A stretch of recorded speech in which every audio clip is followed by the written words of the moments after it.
자, 이제 두 번째 내용도 좀 궁금해요. 네. 네, 어떤 내용을 가지고 있죠?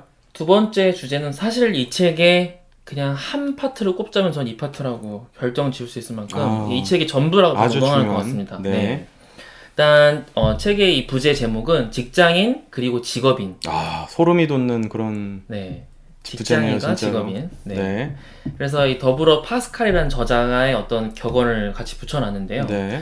농부가 거두는 수확은 그의 권한 밖에 있는 강수량과 토지에 비옥한 정도에 따라 달라지겠지만 이에 못지않게 그의 노동에 따라서도 결정된다. 네. 라는 말을 덧붙여 놨어요. 제가 몇 구절을 읽어볼 건데요.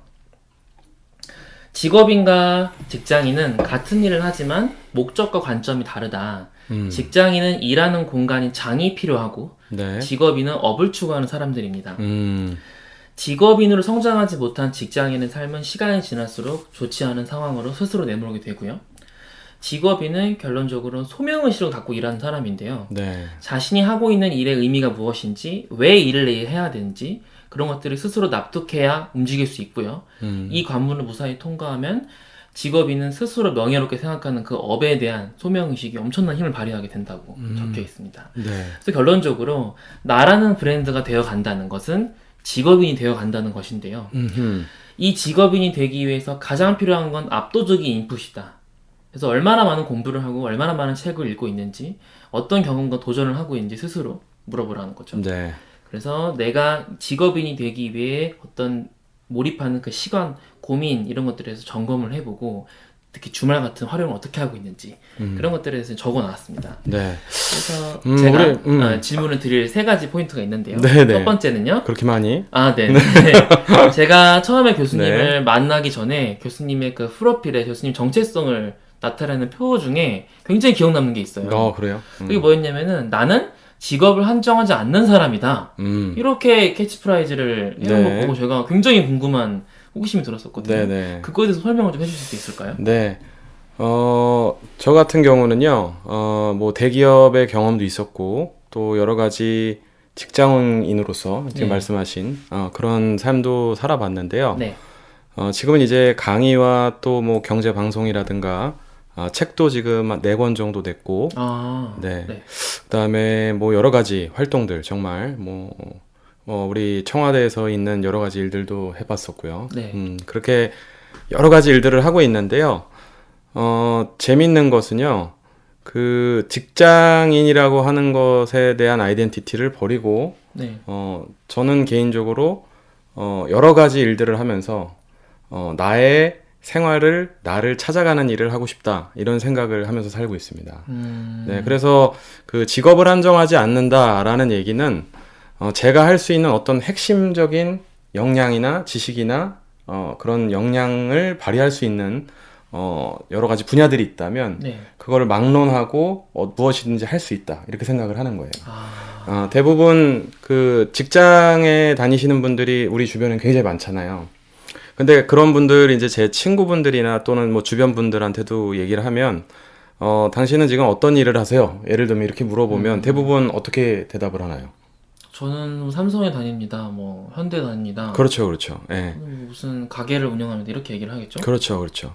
그러니까 지금 이 책에서 아까 전에 얘기하셨던 그 질문에 대부분의 많은 분들이 자기의 브랜드라기보다는 조직의 브랜드를 같이 자신과 동일시하는 거죠. 현재까지는. 네. 삼성이나 SK나 뭐 여러 가지 대기업들은 자신이 다니고 있는 직장인 것이고요. 그렇죠? 그것에서 벗어나서 자신만의 어떤 역량과 일들을 찾는 것. 이것이 바로 직업인이다. 이런 생각이 듭니다. 네, 어쨌든 제가 직업을 한정하지 않는다. 이런 얘기들은 제가 가지고 있는 경영학적 지식을 가지고 할 수 있는 여러 가지 일들을 하면서 경제활동을 하고 또 거기로부터 만족과 제가 스스로의 부족한 부분을 채워나가면서 점점 더 전문가가 되는 것 이런 것들을 얘기합니다. 네. 나의 어떤 핵심 코어를 기반으로 해서 영역을 한정하지 않고 많은 일들을 할 수 있는 것을 그런적으로 중심이 내가 있기 때문에 가능한 일이겠네요. 네, 그렇죠. 대부분 어느 한 분야의 전문가가 되시는 분들은 상당히 다양한 일들을 하시죠. 예를 들면 뭐 아주 유능한 트레이너들 같은 경우는 결국에는 뭐 방송 활동을 하시거나 또는 뭐 책을 쓰시기도 하고 또 뭐 직장인들 중에서는 많은 분들이 이제 있으신데요. 네. 예를 들면 이 직업인에 대해서 우리가 생각을 했을 때 대부분의 많은 분들이 자기의 역량을 기반으로 직업을 활동을 하게 됩니다. 예를 들면 제가 아시는 분들 중에서도 굉장히 유명한 트레이너분이 네. 방송 활동이라든가 또는 책을 쓰신다거나 또는 강연 활동을 하시게 되는데요. 네. 많은 분들은 그 여러 가지 일들을 어떻게 같이 하느냐 이런 질문을 많이 하시지만 사실 그분 입장에서는 굉장히 쉬운 거예요. 자기의 역량에 기반해서 여러 가지 경제적인 생활을 할 수 있으니까. 네, 그래서 결국은 어떤 자기를 대표할 수 있는 브랜드, 기술, 지식 이런 것들을 가지고 있으면 거기까지 직업인으로서의 뭔가 발전을 할 수 있다 이렇게 생각을 합니다. 핵심 역량을 통해서 네네. 네, 정말 직업인이 되는 거네요. 네, 그렇죠. 그러면 두 번째 질문은요. 직업인이 되기 위해서는 어떤 삶을 살아가야 되는가? 네. 네, 요거랑 좀 연관된 질문은 그 직업인이 갖춰야 할 자세와 태도는 무엇인가? 요걸 조금 얘기해 주시면 좋을 것 같습니다. 그냥 아주 직설적으로 또 즉흥적으로 말씀드리는 건데 대부분의 그 좋은 직장을 다니시는 분들이 직업인으로서의 삶을 사는 거에 대해서 부정하시거나 또는 직장에 다니는 안정감에 취해서 자신의 브랜드를 찾기 위한 활동을 좀 소홀히 하시는 경향들도 있는 것 같아요. 제 개인적으로는. 네. 한마디로 좀 좋은 회사를 다닌다거나 네. 안정적이다라고 사람들이 우러러 볼 수 있는 직장을 다니는 사람들일수록 네. 오히려 자신의 개발에 대해서는 조금 더 소홀할 수 있다라는 겁니다. 그래서 저는 개인적으로는 첫 번째 직업인이 갖춰야 될 자세는 네. 정말 직장인이냐 또는 직업인이냐 자신에 대해서 평가라는 게 제일 중요한 것 같아요. 네.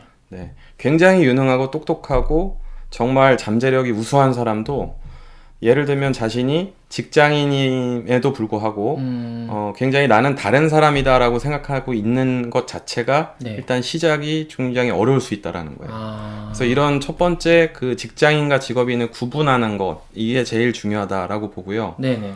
그 이후에는 저희 그 아버님 이영건 박사님이 항상 말씀하셨듯이 이 성실하고 유능함 이 두 가지를 갖추기 위한 진짜 피나는 노력이 필요하겠죠.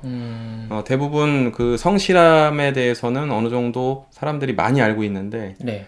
제가 좀 강조를 하고 싶은 얘기는 어떤 한 분야에 정통한 사람들은 굉장히 여러분들이 모르시는 보이지 않는 노력들을 많이 할 겁니다. 그런 부분들을 조금 더 우리가 알아내고 네. 조금 더 거기에 가기 위한 열정과 여러 가지 마음가짐을 갖는 것 이런 것들이 굉장히 중요하지 않나 이렇게 보고 있습니다. 감사합니다. 그런 다른 삶의 방향과 태도가 분명히 필요하겠네요. 직업인이 되기 위해서는. 네, 일단 사고의 전환이 제일 필요하다는 얘기죠. 네. 그래서 이 책이 굉장히 유용한 것 같아요. 그런 면에서 그렇죠? 네, 어떤 그런 정체성을 바꿔줄 수 있는 책이라고 생각이 듭니다. 네. 네.